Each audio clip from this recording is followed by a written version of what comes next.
Good. It's been a year or two, hasn't it, Scarlett? Well, maybe just a couple. Wow, I'm telling you. Oh my gosh. Good to see you. You Good too. morning. Good morning, Simone. How are you? Doing well. How are you? I'm doing great, thank you. Awesome.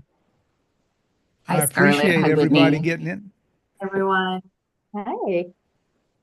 I appreciate everybody assembling for this call. We can hopefully move through some points that we need to chat about, huh?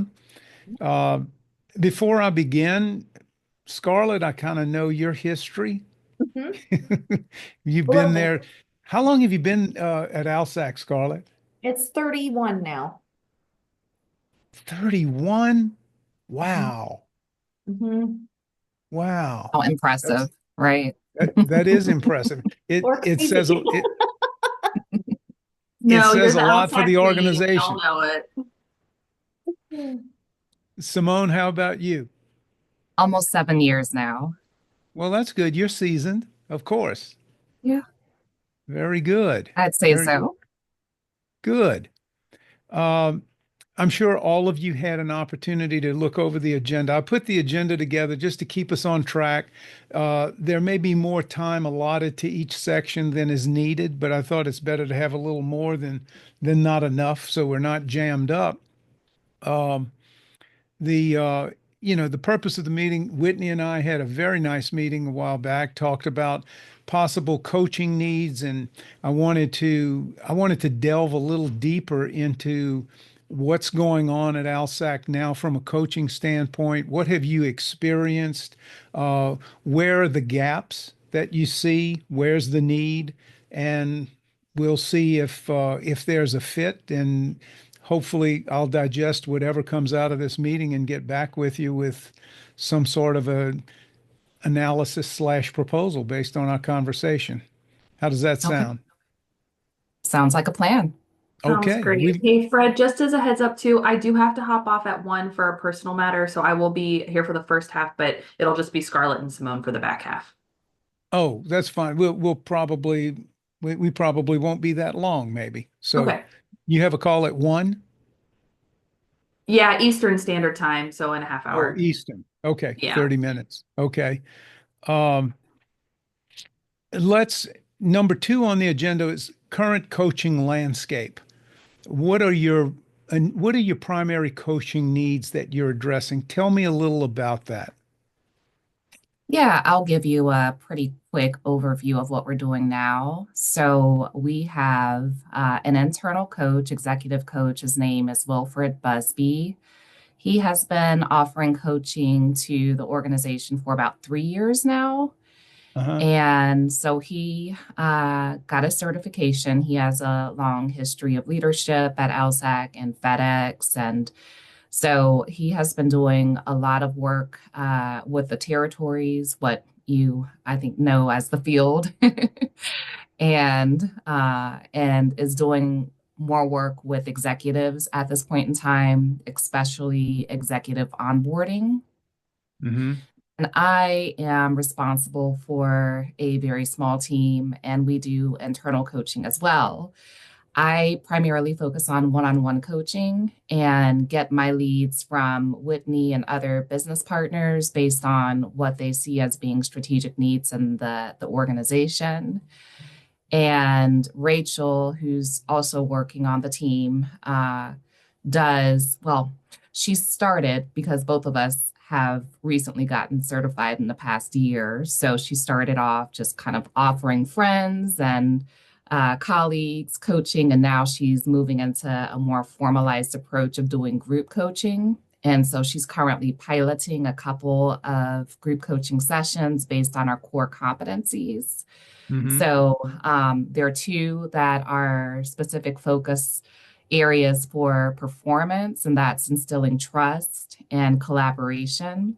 Mm-hmm. So all employees are assessed, evaluated on their performance reviews in those two areas. So that is what she is centralizing the content of the group coaching around. So she has She's testing different approaches, but 8 people per cohort, and most of them are individual contributors at this point. Most of the Okay. people that I've been working with are in people leader positions. And so then we also have supplemental relationships with different vendors. So we're currently partnering with Exec Online, which we've had a pretty long history with since 2018, and got involved with them from the perspective of executive courses like Ivy League certificates. And then they expanded the scope of what they do to coaching. And so we decided to shift or expand the partnership from just those certificates, the Ivy League certificates, which span like 100 different kind of topics, Yeah. to coaching as well. And so now what we are offering, and just had a cohort go through for 6 months in the fall, and it was 85 leaders who were able to participate based on recommendations from the business partners. So they had access, unlimited access to one-on-one coaching through Exec Online and also the platform of Ivy League certificates. We now have another cohort that just kicked off in February, 85 leaders who are doing the same thing. And both Whitney and Scarlett are part of that cohort. Okay. So we are actually ending our contract more than likely with Exec Online and shifting to Skillsoft for the future. We've already Hmm. contracted with them, and so we're going to have 100 seats available for a year, and those will be licenses for 6 months with Hmm. their internal coaches, well, external coaches to us. And it also offers a lot more features in the platform as far as manager three-way calls, assessments, 360s, and content that we're able to feed into the coaching engagement directly in the platform. So that's a pretty high level overview. As far as the top needs that we're seeing, I would say we see a lot related to just general leadership development, but more specifically, I'd say influencing is pretty big. Collaboration, especially cross-functional collaboration, challenges or opportunities, and building networks. We're a very relationship-oriented organization. So we see a lot of people focusing on those areas. Also, executing and kind of so when we tend to and I think we have a gap and an opportunity to focus more on new leaders. And Scarlett and her team and learning and development are working on developing a new manager program. But transitions in general are an area that I think we can support more from a coaching perspective, Hmm. whether it's from an individual contributor to a people leader or higher level of leadership, or even, individual contributors shifting roles.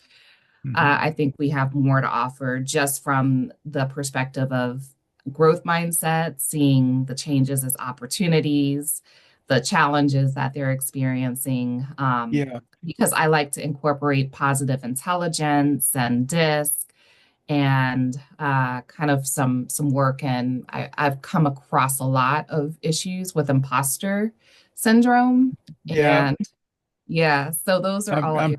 I'm publishing a book that has in about 30 days, and imposter syndrome is one of the chapters that's covered. Oh, That's wow. that's a Okay. that's a serious issue It everywhere, is.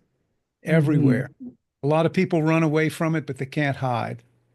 Yeah, it's Yeah. affecting a large portion of the population, especially as the economy becomes more and more volatile and layoffs and job insecurity. I think Yeah. people are. And that also comes into play to your point when someone's transitioning into a new role, Exactly. in transitioning and feeling the self-confidence to move into that territory, regardless of how they've been briefed or or evaluated, and whether or not they believe it. That's really, really challenging. And I find that that's an area where the imposter syndrome kicks in a Yeah, lot. for sure. Yeah, For sure. yeah. What other areas are you looking to address moving forward?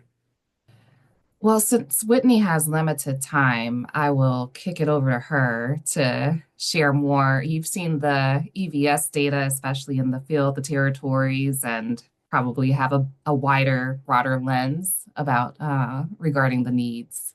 Yeah, and while we have you, Whitney, I'd also like to get, and well, from all of you, to get a feel for what's been working and what hasn't.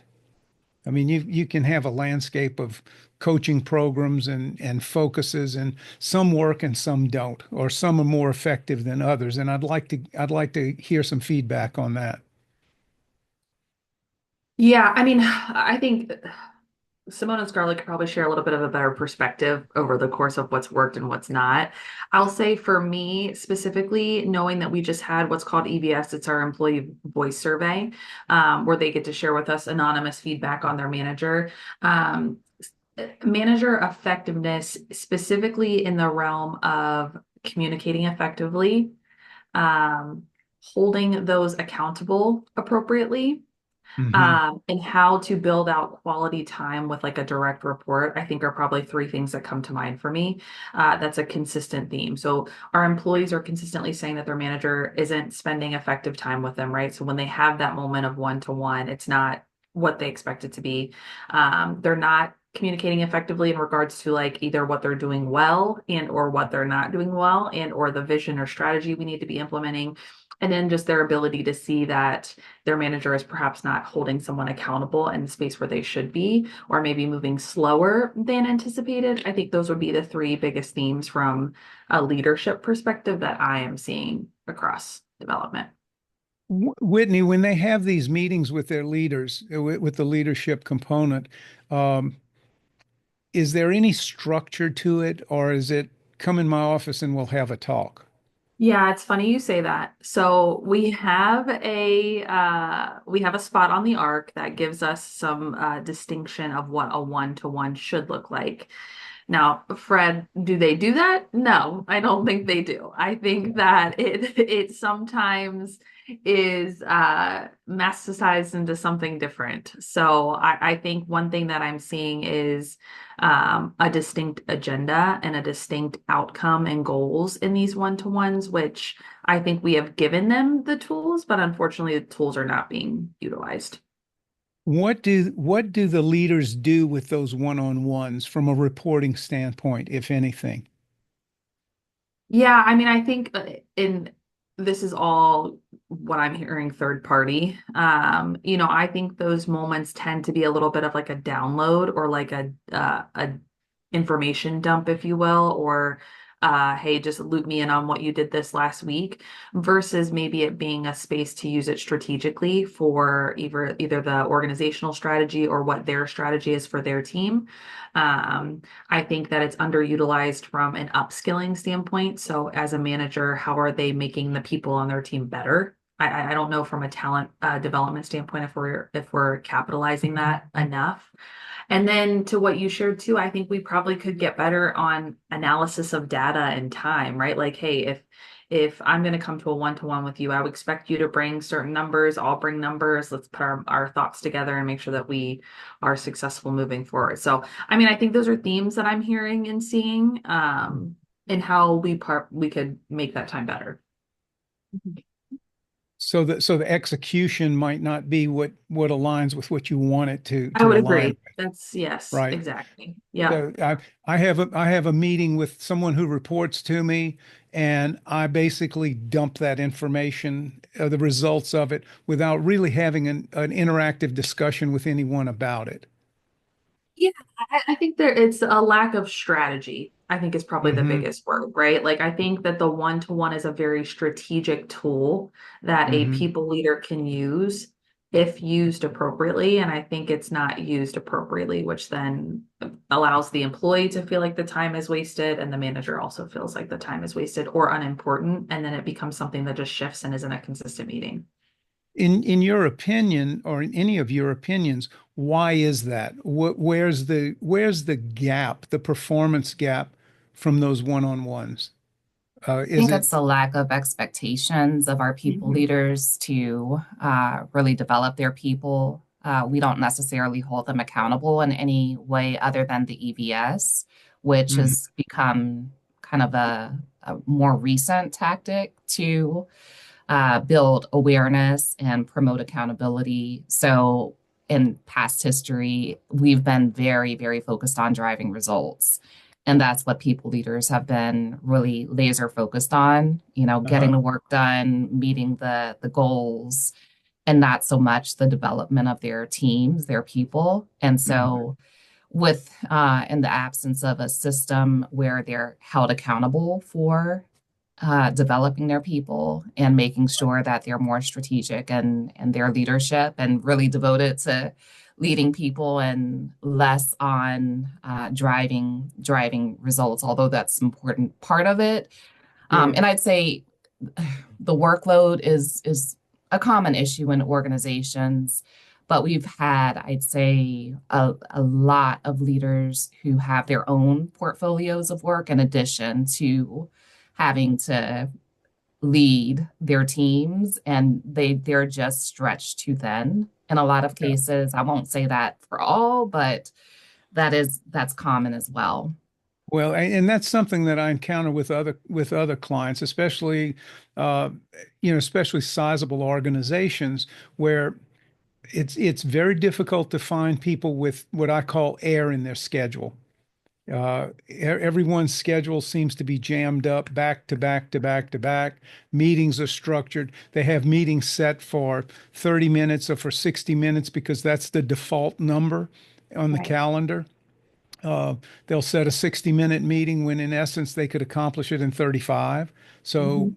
everybody's budgeted 60 minutes. So what do we do with the other 25 minutes? And you see where things can kind of get mucked up in the process, and there's a lot of valuable time that's lost. If you're going to have a 60-minute meeting, then then delve into it. If you complete your business within 35 minutes, then go to another topic that could be beneficial in that setting. Uh, and to find that air in the schedule, a lot of people use that as an excuse. Well, I just don't have time. I don't Mhm. have time to meet with this person. I don't have time to put this report together. And I'll and I use the term air in the schedule because someone shared with me they had moved to Florida many years ago from the Midwest. And and Lou was telling me that his wife wanted to establish a relationship with an OBGYN in Florida, in Orlando, where they had moved. So she gets on the phone and she calls this doctor's office and says, I'd like to make an appointment with Dr. Smith. And so they said, okay, how about next Tuesday at 2:30? She said, wait, next Tuesday? I was expecting maybe 6 months or 8 months or 9 months from now. I think we can all relate to that, right? Mhm. And Yep. she was told by the receptionist or the scheduler, says, well, Dr. Smith likes to keep air in her schedule for new patients and emergency situations. So they know it's coming and it should be blocked. And so they just allow for it. They know that they're going to get X number of calls a day or X number of calls a week for new patients coming in. So they accommodate them as quickly as possible. So that's where I picked up that term air in the schedule. And I think it's important that certainly the people that I work with, uh, I encourage them to put air in the schedule for the unforeseen. It's very easy to stack up an 8 or 9 hour workday with back to backs and just not have any air. So if something comes up, well, I'm sorry, the calendar's full. Does that sound familiar? Mhm. All Oh too yeah, familiar. a lot of one-on-ones get canceled around Yeah, here. Yeah. Yeah, yeah, I think I would tell you, Fred, I think that's moving of the calendar and moving of schedules is very culturally okay here. Like if you have something set on your calendar, I'll tell you, at least my experience in Scarlett's and add your color, but like 7 out of 10 times it's probably not going to actually happen at that time. Like it's probably going to get moved. And so I think again, it's to that error in the schedule piece. I think we are so tight that something comes up and then you're forced to move something that you've already got scheduled to make room for the new thing that has come yeah, in. yeah. Yeah. So you do create you have to create that air in the schedule for those unforeseens, Right. but they're prioritized. And I Uh, would say, Fred, just to give more context, I think Whitney is right in that the we have opportunity in those one-to-ones. The statement on the EVS that we're now doing specifically says my one-to-ones with my manager are effective use of my time, something along those lines. So it's a very mhm, specific called out question now that mhm, again, and also to, Simone referenced this a little bit. Fred, you remember, like we would do surveys and it was kept a very high level, that data. Um, mhm, so in the past 2 to 3 years, really last year was the first time that we had an accountability component to our people leaders based on the results of their survey. mhm, So they were required to build an action plan based on the results of their survey. And, that's not something that we used to do here. So that is right. new to the Yeah. org. That statement specifically on that survey calls out, right, that one-to-one time, which is Mhm, important. So I think we do have opportunity absolutely in those areas that Whitney said. But I also want to say we have opportunity, but overall, like those were still really positive, like good scores. Overall, mhm, our managers are doing a really good job, is what the uh-huh. data told us. So, but those are the areas, I think Whitney nailed it, where we can improve and make Mhm, it better. mhm. Yeah, it can be challenging sometimes to get people, even though they know it's confidential, to Yeah, really put the truth into it. Because yep, let's face it, a lot of people don't trust the confidentiality thing. yep, Uh, yep. But that's getting one better. It's getting better. one of the things that I do when I engage a client, I will do random interviews, confidential interviews, one-on-one with some of the members of the team, and I tell them, I said, this room is Vegas. Whatever's said in here stays in here.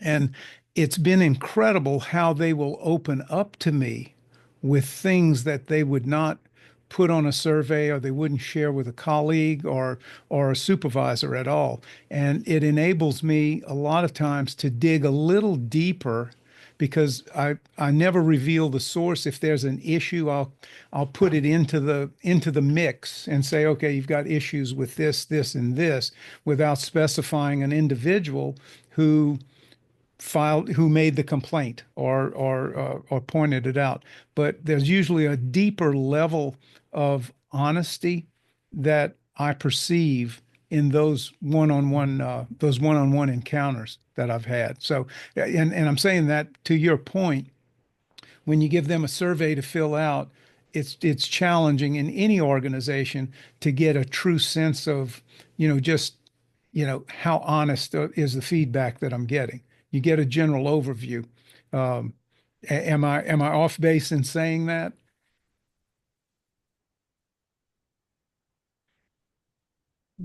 What has been in the past, what has been the most successful coaching that your leaders have received? What would you identify as the most effective approach?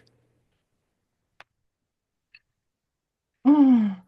So we always administer surveys, evaluations to assess the effectiveness of coaching. So I'd say across the board, they're always, for the most part, in aggregate, very strong. So for the exec online, and we, I would say, have been able to increase the scale of coaching offers by partnering with external vendors because, of course, they can handle more engagements and they do so at a lower cost.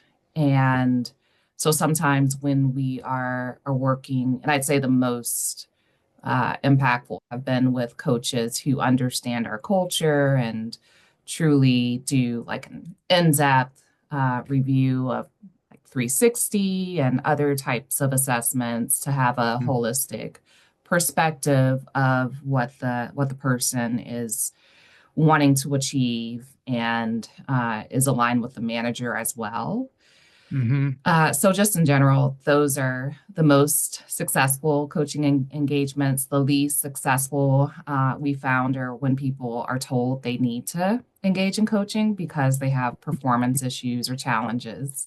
And of course, Hmm. they're prisoners and aren't very excited to Well, really engage. let me ask you this, Simone. When when someone is told in those situations that they need a coach, they need coaching, is it internal coaching or external coaching that you're advocating?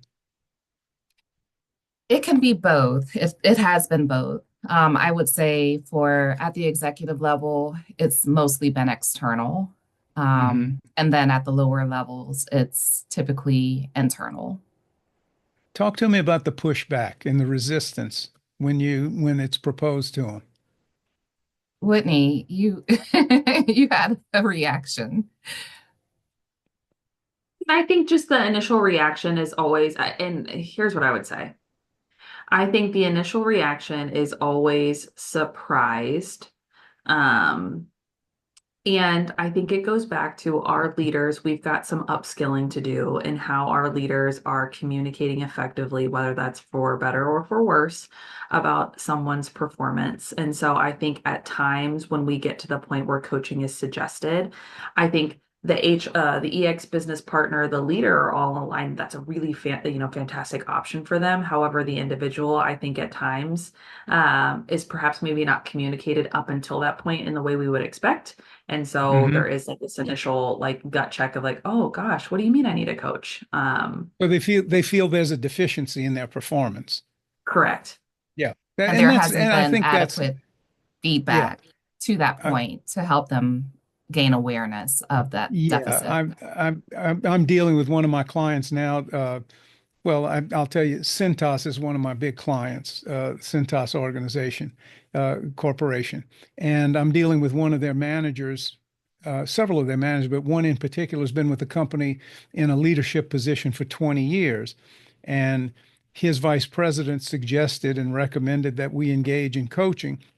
And his first reaction was, "Hey, I've been around this place for 20 years. Nobody's going to teach me anything." Well, we've had a 2 year ongoing relationship. In fact, I got off the phone with him just before this call, and we've had a 2 year invade, more than two, almost 2.5 year engagement, one on one. And it's because we have those discussions and they have confidence, and I'm able to offer him a little bit of a sounding board that he can't normally have within the organization. Yeah. And I think that's always a benefit. I think when you bring in someone from the outside, even though I do have some history, a little history with St. Jude over the last since 1957 when my dad when my dad was drafted by Danny to serve on the founding board. But yeah, I mean, I understand the culture. And okay, you're leaving, Whitney. It was so nice seeing Thanks, you. Whitney. Thank you for joining us. Uh, but getting back to it, yeah, it I can understand the resistance, and but I suspect that when you do bring in coaches, they ultimately kind of put that at ease. That feeling of, hey, I did something wrong or I'm not doing something right, and they feel like I need this. And like I tell anybody, it's just like an athlete. An athlete has the talent, they have the skill, but guess what? There's always a coach. Whether you're an individual competitor or if you're a team competitor, you have coaches, and the Yeah. coach's job is to serve as a guide on your journey to take the talents that you have and show you how best to apply it to obtain your objective or the objectives of your Exactly. department or your team. So that's where has there been any type of coaching that has just been a total flop? Not that I'm aware of. Okay. I mean, that's good because but there are some there are some of those and I would be curious to um the if these coaching gaps, I have this question, if the coaching gap were filled, what measurable or cultural improvements would ALSAC expect to see? You talk about the one-on-ones and the difficult. I think when I spoke with Whitney the first time, she says one of the issues that crops up is the failure to have those challenging conversations. Yeah. So that's kind of a universal thing, isn't it? It is. It is. And I'd Can you say can you one, speak to that a little bit? yeah, that goes along with the challenge some of our people leaders have with focusing on developing their people, their Mhm. teams. And so it one big issue with the workload imbalances is the, I guess, perception that things aren't always fair in terms of leaders holding everyone on a team accountable for carrying their weight. Mhm. And a lot of leaders, I'd say from, if you're aware of DISC, we have a lot of very, uh, let's see. Scarlett, do you know what the makeup is? I know we have a lot of I's. So people who are social butterflies and very influential and relational. And so sometimes with those people, they are reticent to be direct and honest Mhm. and get down to the core of challenges Yeah. because they're afraid of breaking the relationship or affecting it negatively in Mhm. some. And Mhm. so I think status quo can go unaddressed and accepted for quite some time. Mhm. And you could even say that I hate to say this, but we have not always had the most objective systems in place for the promotion of people Uh-huh. of yeah, and so favoritism, I know for a while was a really big cultural Mhm. issue that we directly assessed in our employee surveys. We don't directly address it any longer. It's more kind of Mhm. fairness and equity. Mhm. But there, I think, is a sentiment that some people have been elevated just based on their relationships, not necessarily their merit. And so It hasn't for changed a whole those. lot since I was there. No, I mean Yeah. that It's just bigger. it's just bigger. Yeah. No, I get that. I get that. And you know what happens if I don't know if you ever read The Peter Principle. The Peter Principle was a book that was written in the 70s by Lawrence Peter. And he proposed that, and it's really condensed into a simple phrase, that everyone eventually gets promoted to a level of incompetence. Mhm. You get Wow. hired and you do a great job and you get promoted to another position. You do Yeah. a great job and you get promoted and then you finally hit that one capacity where you Mhm. just cannot measure up. And Yeah. one of two things happens. You either get fired or the company keeps you there Mhm. and suffers the your inadequacy in the Yeah. position. And you Yeah. see that a lot in corporate America. To your point, Simone, when you were talking about that when less of a meritocracy that advances Mhm. people, but more of a favoritism. So Yeah. when you talk about the eyes in the DISC program, they're the ones that want to be liked by everybody. So they figure if I'm Exactly. going to be They're liked by pleasers. everybody, I'm a people pleaser. So I Hmm. have a better opportunity to advance because people are going to like me. they're Yeah. going to like me, and I'll fit into that, whatever that category, whatever that void is that's created. I can easily be sucked right into it. Yeah. And we have a label we call ALSAC Nice, and that just about encapsulates what that is. Although I don't And want to look, just pick on our LSACs I are friends because Scarlett's an I and she's lovely. no, that no, and it's not to diss it, but it's I mean it's who we are, right? It's who we Yeah. are as people, and we have to make adjustments. We have to it's having that awareness of where we Yeah. Be fit. flexible. Whether it's if it's Myers-Briggs and you're an ENFJ or an INFP or whatever it is, you learn how to adapt with those people. You understand how you process information. Um, I don't know if you ever use StrengthsFinder as an assessment, but that is a fabulous, fabulous tool. I think that's one of my favorites because the uniqueness of those top five strengths, it sets you, you're one in 30 million to have that Yeah. same identity. And it's really a good DNA analysis of who you are and how you function and why you function. So yeah, I can understand that.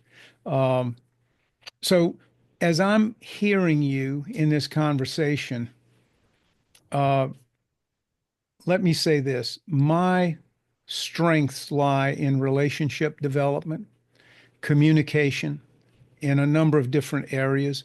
Um, I teach presentation skills. I teach sales skills, and look, everything's a sale, right? Whether you're selling yourself to someone in the office or you're selling the organization to a sponsor. Um, Certainly, leadership falls into that. The communication standpoint, I think I mentioned, I've just finished writing a book that's getting ready to go to publication. And the title of it is Tell Me How to Initiate and Nurture Meaningful Conversations with Anyone, Anywhere, Anytime. And the book explores and dissects the professional, social, and family benefits of being able to engage in conversation. So many people will not step into that space. And tell me is the directive that I use, where if you want to start a conversation, a meaningful conversation with anyone, you talked about accountability, Simone. It's a great way. Tell me. You start with the phrase, tell me. You don't ask a question, you issue a directive, and that invites people into that conversation. You become a more attentive listener because you've set the stage for the conversation. And it really kind of goes, it's a throwback to Dale Carnegie in 1936 when he wrote How to Win Friends and Influence People. You get people to talk about themselves, to talk about what's bothering them, to have them explain why they're chronically late for work. Okay? Tell me why you weren't here at 8 o'clock when you should have been, rather than, hey, you're supposed to be here at 8 o'clock. Mhm. You sit down, you pull them into the office, and you have the conversation. After two of those conversations, they make the adjustments to come in on time because they don't want to sit down and have that conversation. So Right. I'm a big proponent of conversations as in some cases as the solution to a lot of issues because it opens the dialogue back and forth and it establishes an empathy and a trust between the sender and the receiver. Yeah. How do you deliver most of your training? I do one-on-one and I do group presentations. Uh, that's pretty much it. I do have a cohort of several of my clients that, well, the ones in Cintas that we group together. We'll do some group sessions, but for the most part, I enjoy the one-on-one and uh, small group coaching. Yeah. Whe- Okay. Whether it's if you've got all your leadership team in one room or if it's a department or however, depending on the needs. I do a pretty good analysis to find out, investigation to find out what are the real issues, what are the outcomes you're looking for, how beneficial are they, and what do those outcomes mean to the organization. Uh, you know, it like Chris and I were talking the other day. He says, we have a lot of, and I guess it's no secret, you have a lot of warm contacts out there, warm leads for people Mhm. who can sit down and write checks to ALSAC, and they're not effectively being pursued. And planned giving is an area where I know that I could offer a lot of insight and techniques on Mhm. how to get the leads, how to pursue the leads, how to cultivate the relationships, and how to ask for the money, Mhm. Yeah. and how to ask for the big money. Mhm. Because a lot of times, and this, I'm preaching to the choir. It's very easy to embrace a poverty mentality when you're Right. approaching somebody and think you're going to ask them for $1 million donation. Yeah. It Yeah. you know, it's hard to relate that. So how do you shift and get into a posterity Mhm. mindset to be able to do that, to be on equal footing? And the way you Yeah. do it is by having those conversations and having that interaction and building the trust and building the empathy and respecting the other person for what they've accomplished and what maybe you have not accomplished at that level, right? I mean, but at the end of the day, it's to realize that people are not different. People are not different. I mean, I've met and had dinner with Larry Smead. You all know who Larry Smead is, right? The You don't know who Larry Smead is?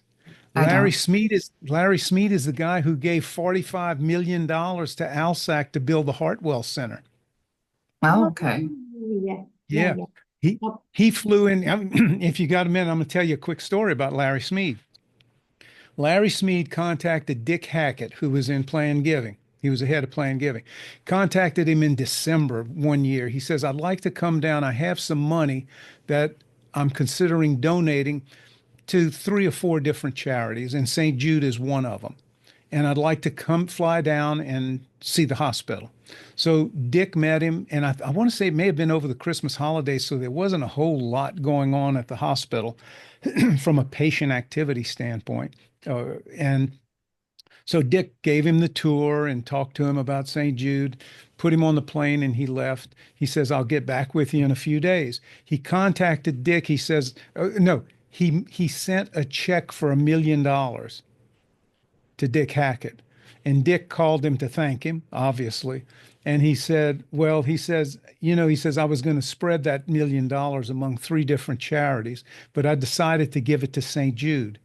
And Dick said, may I ask why? He says, you were the only charity that didn't ask for all of it. Because he told all of them that he was spreading it out. And Dick didn't say, well, you really should give it all here because it can go to bed, make a case for it. right. So Dick thanked him. He says, I'd like to come down and talk to you about a larger donation. Mhm. And Oh, that's fantastic. he says, really? He says, yeah, he says, I want to see what we can do with $45 million. Yeah. Great story. So when you pass the Hartwell Center, you've got a little bit of a background on why it's there. Thank you. Yeah. Yeah. Yeah. Yeah. So I mean, there's so many of those stories that are out there. And when you talk about, I think a major component when we're talking about developing relationships with people, the St. Jude story is critical. The Mhm. St. Jude story it's so important because people don't hear stories enough. Right. Everything is kind of a hit and run now with people, Yeah. right? No one has Transactional. Yeah. it's all Yeah. transactional, and you really need to make it transformational. And the way to do that, and it was something that I consider successful for me in my time working with St. Jude.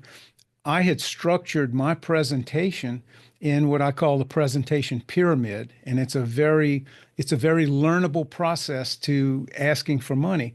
I started with the foundation of the pyramid was the history.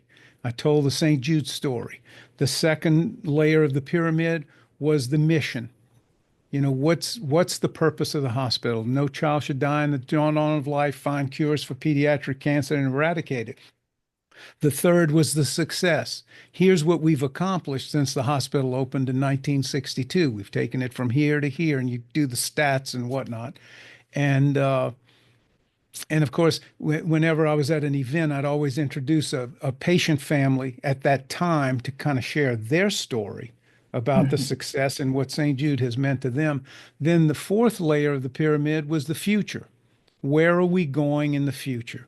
I've told you the history. I told you the mission. The success honors the mission. Here's what we've accomplished. Here's where we're going. And That's then is when powerful. you ask, that's when you ask for the money. We Yeah. can't go there we can't go there without your support. Mhm. So Yeah, so tell uh, me, Fred, based on look at that. Look at that. You see how influential I am? Gosh. yes, you got me.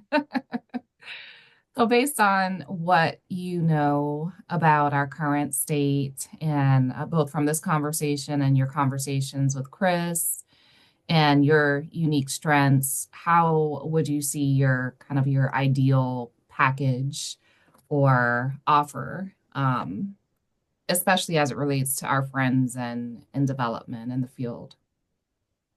Uh, you might have to give me some time to think about. I mean, there's a lot that you know, communication and relationship development in any, whether it's internal within a department within the organization itself, or whether it's external with donors and suppliers and vendors, whoever is doing business with ALSAC, who ALSAC needs.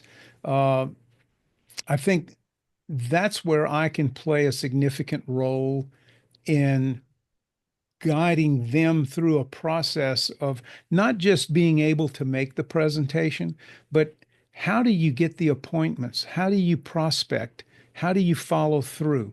I'm sure you've got some sort of CRM program that they use. Um, and is it what is like Salesforce or something like that? What's your CRM program? It is a Salesforce piece. Yeah. Um, And it really doesn't matter. It's just the fact that you have something that yeah. keeps Oh, that yeah. keeps the reminders on the calendar, and now I understand they've got programs where it'll generate uh, uh, automated emails. Okay, Mhm. AI will create the follow-up emails. I'm not a big fan of that because I'm one of these old guys that believes in the person-to-person connection. Yeah. And that's another thing that I harp on. And not just harp on, I show the benefits of breaking away from hiding behind the screen, Yeah. breaking away, put the phone down or use the phone for a phone call. Engage people, meet people face to face. We could have had this as a voice call. I wanted to see the faces of the people that I'm doing. I want you to see my face. And I think those are the components, those are the layers that I can probably make the most significant contribution, both individually, one on one, and in a group setting with them, with role playing techniques and uh, I don't give certificates out. Okay. I come in, I do the work, I get the results. I want to get them to recognize their value to themselves, to their colleagues, and to the organization, and certainly to the donors, the contributors, the people, the lifeblood. Yeah, Mhm. yeah. Did And that did who, that answer your question, Simone? yes, it did. Thank you for that quick response.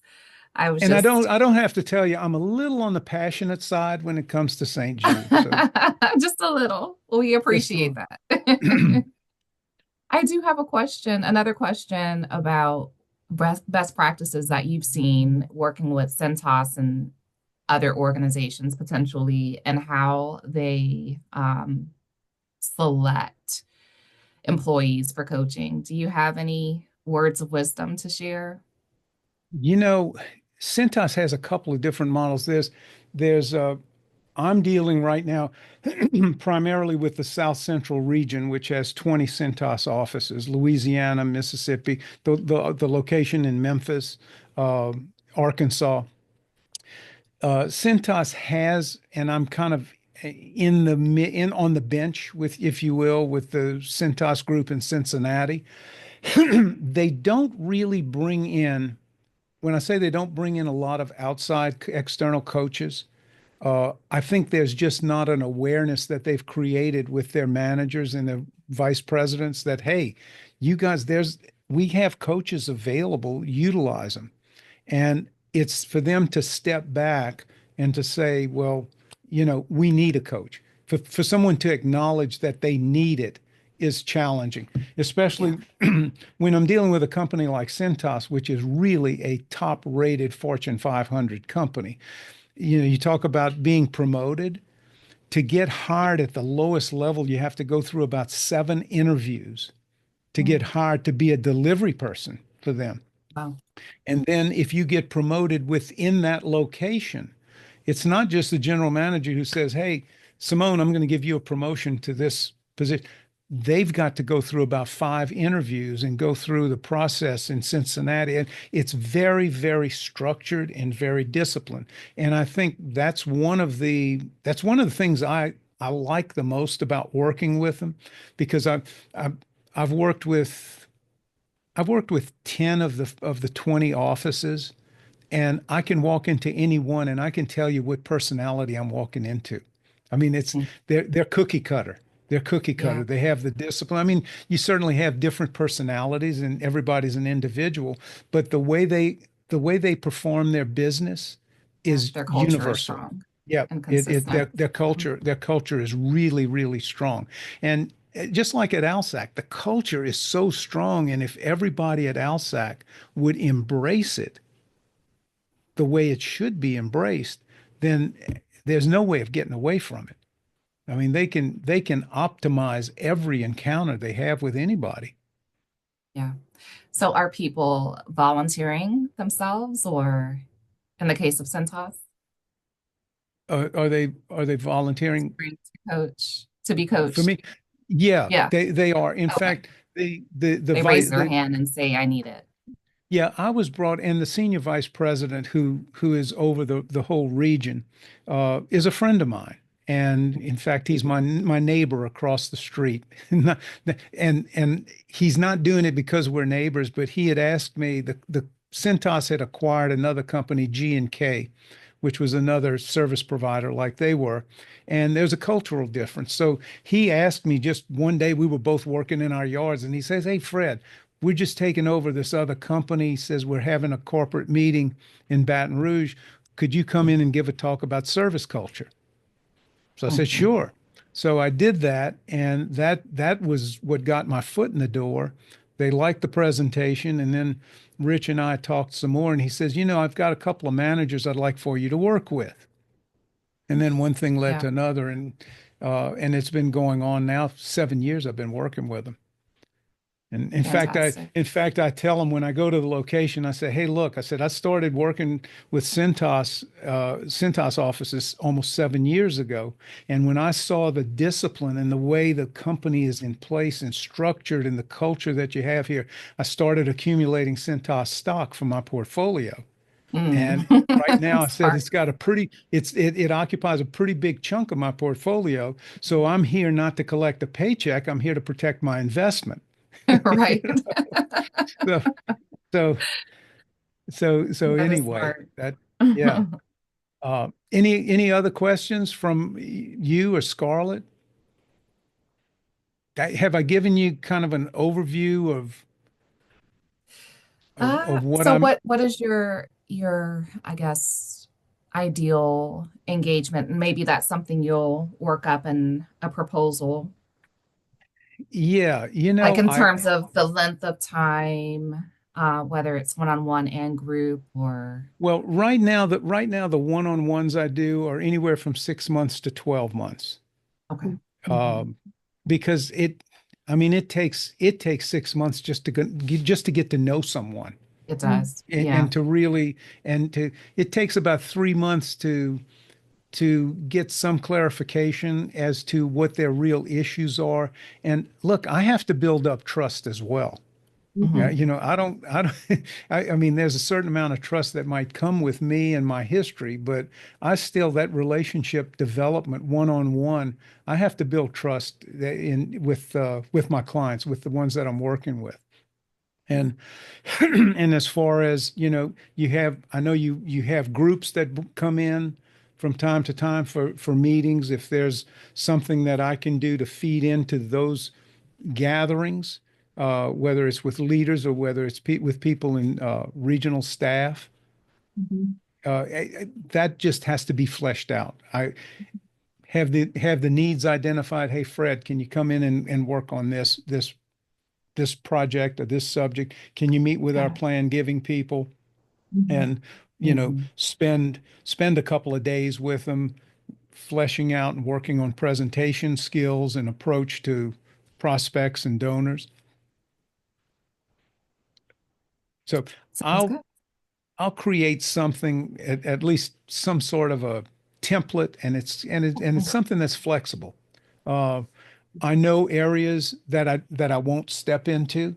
Mhm. If if you said, "Hey, Fred, can you do this?" We're having a problem with our tech support system. Hey, you've got to talk to somebody else about that. Yeah. I I know what I can bring to the table and I know what I can't bring to the table as well as maybe somebody else can. And also, I belong to a cohort of other business coaches around the country.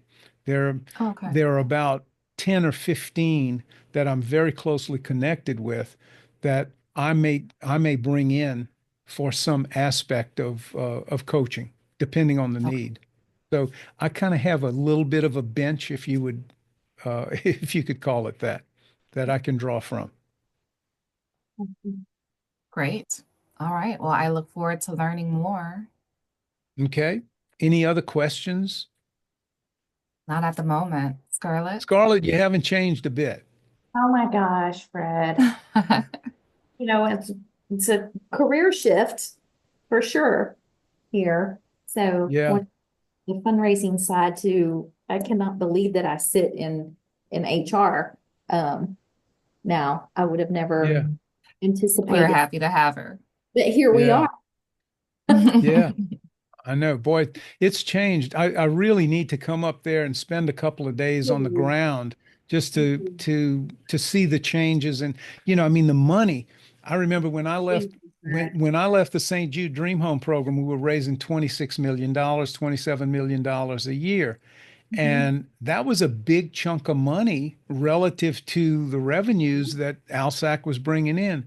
Now, Yep. what are you bringing, $1 billion a year? Mhm. The first hospital was built for $500,000. Right. $500,000, the star, the five-pointed star. Meager Y- you beginnings. know, yeah. And I want to say I want to say the operating cost was about 100, 200, Yeah. 200,000 a year. Yep. Something ridiculous, you Yep. know? You can't buy lunch Yeah. for $200,000 there now. We have come a long way. Yeah. I want to tell you one quick story. When I was directing Dream Home, we had here in Lafayette, we had a sponsor, an automobile dealer who donated a Mazda pickup truck for our very first Dream Home in Lafayette. And his name was Robert Trahan. Really, really nice, low-keyed guy, not your typical automobile dealer Hmm. type persona. And what I did, I brought all of we call these guys architects of hope, people who donated $10,000 or more to the Dream Home Project. And one of our sponsors here, one of our architects, had an 11-passenger Challenger jet that he let us use to fly the Architects of Hope up to St. Jude for a tour for the day. And we go up, we have the tour, and we're all walking back to the pavilion. And of course, we all know Hmm. the emotional power of a tour of St. Jude, right? And we're Yeah. walking back to the pavilion for lunch. And we're all walking at our own pace. And I see Robert, he was really low-keyed guy. He's walking by himself, and I caught up with him and I said, "Well, Robert, what did you think about the tour?" And he looked up at me and he says, "Fred, I think we need more trucks." And he donated a truck every year for the next 5 years for our dream home giveaway, you know. That's beautiful. And that's so powerful, you know. The powerful moments were when we would go into the chapel.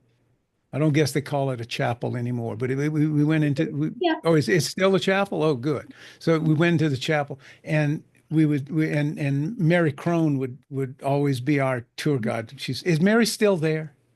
No, I love Mary. She was the best when it came to that. And we'd go in the chapel and we'd sit for a minute, and she would encourage people to go up to the altar and look at the book with the Yep. petitions that were signed in. Yep. Man, not a dry eye in the place, Yep. you know. And you see, I love that. When I was doing my work and I travel around and go for dream home events and I'd give talks, I'd call home and the first question my wife would ask me, she said, "Did you make them cry?" And I said, of course, the trip would be a failure if I didn't do if I didn't do that, right? Yep. So that's where I am with St. Jude and always have been. Love it. Well, we appreciate your contributions to the foundation, to building the foundation. Yeah. Well, a lot goes to my dad. He was recruited by Danny Thomas in 1957.